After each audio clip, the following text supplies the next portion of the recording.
ಆತ್ಮೀಯ H60 news ಅರ್ಥಾತ್ ಸೀತಾರಾಮ್ ನ್ಯೂಸದ ವೀಕ್ಷಕರೇ, ನಾನು ನಿಮ್ಮವ ಎಂ ಆಯುಧ ಮಲ್ಲಪ್ಪ ಜೊತೆವರು.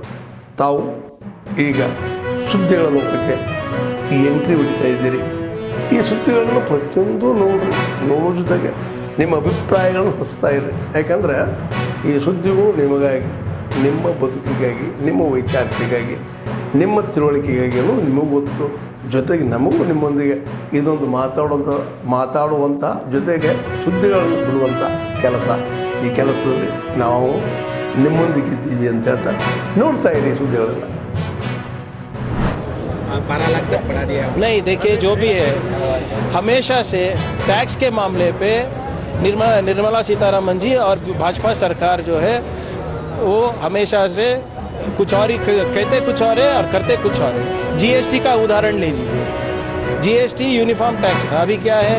अभी सब कुछ आपके दही पर भी टैक्स है, बच्चों के पेंसिल पर भी टैक्स है. अगर आप मर गए तो जाके आपको ये क्रिमेटोरियम में करंट चालू करना तो भी टैक्स दे के ही करना है. आपका स्वर्ग जाना है तो भी टैक्स दे के ही जाना है. तो let's wait for the fine print. Sir MSME को भी काफी सारे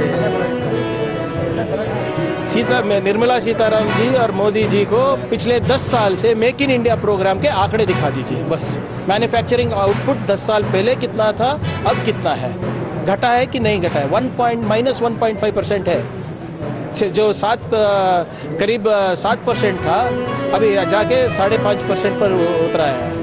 तो इसका जिम्मेदार कौन है? इसका जिम्मेदार भी कांग्रेस ही है या नेहरू जी है? सर भारत ट्रेड नेट एक जो नया digital public infrastructure international trade करने के लिए एक बहुत ही अच्छा घोषणा है. ये ಕೇಂದ್ರದ ಬಜೆಟ್ ಮಾಡಲಾಗಿದೆ. ಕೇಂದ್ರದ ಬಜೆಟ್ನಲ್ಲಿ ನಮ್ಮ ಕರ್ನಾಟಕಕ್ಕೆ ಮಲತಾಯಿ ಧೋರಣೆಯನ್ನು ಮಾಡಲಾಗಿದೆ. ಅದಕ್ಕಾಗಿ ಮಲತಾಯಿ ಧೋರಣೆ ಅಂದರೆ ಏನಂದ್ರೆ, ಕರ್ನಾಟಕದ ಕೃಷಿಗೆ ಹಾಕಿಲ್ಲ, ಬಡವರಿಗೆ ಹಾಕಿಲ್ಲ, ಕೂಲಿ ಕಾರ್ಮಿಕ ಹಾಕಿಲ್ಲ, ದೀನ ದಲಿತರಿಗೆ ಹಾಕಿಲ್ಲ, ಆಮೇಲೆ ದುಡಿತಕ್ಕಂಥ ಕಾರ್ಮಿಕರಿಗೆ ಹಾಕಿಲ್ಲ. ಯಾವುದೇ ರೀತಿ ಬಜೆಟ ಕರ್ನಾಟಕದ ಪರವಾಗಿ ಯಾವುದೂ ಹಾಕಿಲ್ಲ. ಆದರೆ ನಾವು ಬೆಳಗಾವದಲ್ಲಿ ಇವತ್ತು ಮಾದಾಯಿ ನದಿ ಎಷ್ಟೋ ದಿವಸ ಹಿಡ್ಕೊಂಡು ನೆನೆಗುದಿಗೆ ಬಿದ್ದದ, ಎಷ್ಟೋ ವರ್ಕ್ ನೆನೆಗುದಿಗೆ ಬಿದ್ದಾವ, ಎಷ್ಟೋ ಕಾಮಗಾರಿಗಳು ನಿಂತು ಹೋಗಿದ್ದಾವ. ಅದಕ್ಕಾಗಿ ನಮ್ಮ ಕರ್ನಾಟಕದ ಬಗ್ಗೆ ಯಾವುದೇ ಒಂದು ಇವತ್ತು ಬೆಂಗಳೂರು ಬಗ್ಗೆ ಸ್ಪೆಷಲ್ ಬಜೆಟ್ದಾಗ ಹಾಕ್ತಾರೆ ತಿಳ್ಕೊಂಡಿದ್ದೀವಿ. ಬೆಂಗಳೂರು ಸಲುವಾಗಿಯೂ ಹಾಕಿಲ್ಲ. ಅದಕ್ಕಾಗಿ ಇವತ್ತು ನಿರ್ಮಲಾ ಸೀತಾರಾಮ್ ತಮ್ಮ ಏನಂತಾರೆ, ಕರ್ನಾಟಕದಲ್ಲಿ ಆರಿಸುವಾದಂಥ ನಿರ್ಮಲಾ ಸೀತಾರಾಮ ಇವತ್ತು ಅವರು ಕರ್ನಾಟಕದ ಬಗ್ಗೆ ಸ್ಪೆಷಲ್ ಏನಾದರೂ ಹಾಕ್ಬೋದಾಗಿತ್ತು. ಇಲ್ಲಿಂದ ಓಟ್ ತೆಗೆದುಕೊಂಡು ಇಲ್ಲಿಂದ ಅವರು ಎಲೆಕ್ಟ್ ಆಗಿ ಹೋಗಿ ಇವತ್ತು ಬಿ ಆರ್ ಬಜೆಟನ್ನು ನೋಡ್ಬೋದು. ಬಿ ಆರ್ ರಾಜ್ಯಕ್ಕೆ ಸ್ಪೆಷಲ್ ಆಲ್ ಬಜೆಟ್ಗಳನ್ನು ಬಿ ಆರ್ಗೆ ಹಾಕಿದ್ದಾರೆ.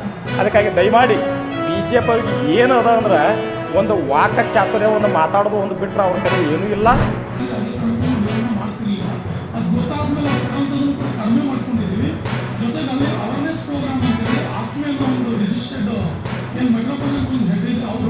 ಒಂದಷ್ಟು ಬೀದಿ ನಾಟಕಗಳು ಕೂಡ ಮಾಡಿದ್ದಾರೆ. ಎಸ್ಪೆಷಲಿ ಆ ಒಂದು ಸರೌಂಡಿಂಗಲ್ಲಿ ಈ ಥರದ ಮೋಸ ಆಗಬೇಡಿ, ಬೀದಿ ನಾಟಕಗಳು ಮಾಡಿದ್ದಾರೆ, ಫೈನಾನ್ಷಿಯಲ್ ಲಿಟ್ರಸಿ ಪ್ರೋಗ್ರಾಮ್ ಮಾಡಿದ್ದಾರೆ. ಮೈಕ್ರೋ ಫೈನಾನ್ಸ್ ನಮ್ಮ ಕಡೆ ಒಂದು ರೆಗ್ಯುಲೇಷನ್ ಆಗಿದೆ, ಬಟ್ ಜನಗಳ ಹತ್ರ ಇನ್ನೂ ಅರ್ಧ ದುಡ್ಡು ಇದೆ. ಬಟ್ ಅವರು ಆ ಹಣನೂ ಕಟ್ಲಿಕ್ಕೆ ಬರ್ತಾ ಇಲ್ಲ. ಈಗ ಅವ್ರು ಮೋಸ ಹೋಗಿದ್ದಾರೆ, ಅರ್ಧ ಹೋಗಿದೆ ಸರ್, ಅವರಲ್ಲಿರೋ ಹಣನೂ ಕಟ್ಲಿಕ್ಕೆ ಬರ್ತಾ ಇಲ್ಲ. ಜೊತೆಗೆ ಅವ್ರಿಗೆ ಏನಾಗ್ತಿದೆ, ಇವೆಲ್ಲ ರಾಜ್ಯ ಮಟ್ಟದಲ್ಲಿ ಸರ್ಕಾರ ಮಟ್ಟದಲ್ಲಿ ಚರ್ಚೆ ಆಗ್ತಿರೋದ್ರಿಂದ ಒಂದು ತಪ್ಪು ಸಂದೇಶ ಹೋಗ್ತಾ ಇದೆ ಸರ್. ಏನಂತಂದ್ರೆ ಮನ್ನಾ ಆಗ್ಬಿಡುತ್ತೆ ನಾವು ಅನ್ನೋದು ಒಂದು ತಪ್ಪು ಸಂದೇಶ ಹೋಗ್ತಿದೆ ಸರ್. ದಯವಿಟ್ಟು ನಿಮ್ಮ ಮುಖಾಂತರ, ಮಾಧ್ಯಮ ಮುಖಾಂತರ ವಿಚಾರ ತಿಳಿಸ್ಕೊಂಡ್ರೆ ಜನಗಳಿಗೆ ಒಂದು ಅಂಡರ್ಸ್ಟ್ಯಾಂಡ್ ಆಗುತ್ತೆ. ಜೊತೆಗೆ ಮೈಕ್ರೋ ಫೈನಾನ್ಸ್ ಅನ್ನುವಂಥದ್ದು ಜನಗಳಿಗೆ ಇದೊಂಥ ತುಂಬ ಅವಶ್ಯಕತೆ ಇದೆ ಸರ್.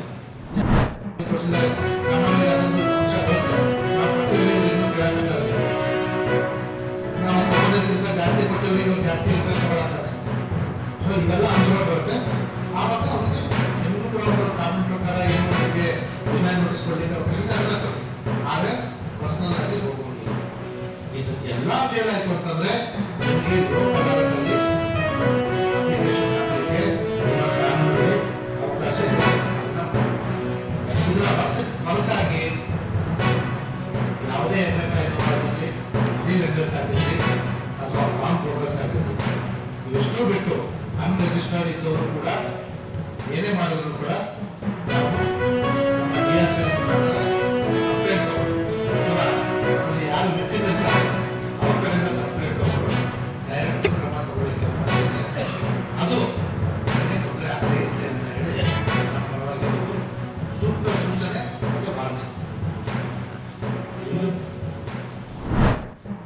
ಆದ್ಮೇಲೆ ಎಲ್ಲ ಸುದ್ದಿಗಳನ್ನು ನೋಡಿದ್ರಲ್ಲ ಏನು ಅನಿಸ್ತು ನಿಮ್ಗೆ? ಇದರಲ್ಲೇ ನಿಮ್ಗೆ ಲೈಕ್ ಆಗಿರ್ಬೋದು, ಡಿಸ್ಲೈಕು ಆಗಿರ್ಬೋದು, ಕಾಮೆಂಟ್ ಬೇಡಪ್ಪ ಅಂತೂ ಅನಿಸಿರ್ಬೋದು, ಕಾಮೆಂಟ್ ಮಾಡಬೇಕಪ್ಪ ಅನಿಸ್ಬೋದು, ಶೇರ್ ಮಾಡಬಾರ್ದಪ್ಪ ಅನಿಸಿರ್ಬೋದು, ಅದು ಮಾಡಬೇಕು ಅನಿಸಿರ್ಬೋದು. ಏನಾದರೂ ಆಗಲಿ ಶೇರ್ ಮಾಡ್ತಾಯಿರ್ರಿ, ಈ ನ್ಯೂಸ್ಗಳನ್ನ ಹಂಚ್ತಾ ಇರಿ, ಜೊತೆಗೆ ಇದಕ್ಕೆ ಸಬ್ಸ್ಕ್ರೈಬ್ ಆಗ್ತಾಯಿರಿ ಅಂತ ಹೇಳ್ತಾ H16 ನ್ಯೂಸ್ ಅರ್ಥಾತ್ ಹೇ ಸೀತಾರಾಮ್, ಇದು ಸತ್ಯದ ಕೈಗನ್ನಡಿ. ವಂದನೆಗಳು.